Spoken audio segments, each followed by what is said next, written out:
आगे बढ़ लेते हैं। मुल्क भर में क्रिसमस की तैयारियां जोरों पर हैं। बाजारों में क्रिसमस की रौनक देखी जा रही है। दुकानों पर सजावटी सामान, क्रिसमस ट्री, सांता क्लॉज के ड्रेसेस, स्टार वगैरह की मांग ज्यादा है। बड़ी तादाद में लोग बाजारों का रुख कर रहे हैं और क्रिसमस के लिए खरीदारी कर रहे हैं। अदाकारा मौनी राय ने बच्चों के दरमियान जाकर क्रिसमस की खुशियां बांटी। सैंटा, सीक्रेट सैंटा, हाँ, बड़ा मजा आता था। स्कूल में करते थे, छोटी छोटी गिफ्ट्स देते थे, एक दूसरे के लिए कार्ड्स बनाते थे। कभी कुछ नहीं होता तो एप्पल और पेयर घर से उठा के जो मिलता था दे देते थे।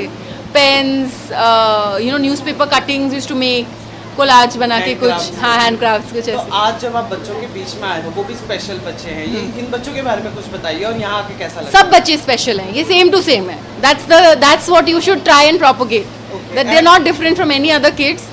They are a part of our community, our society, and we are all equals.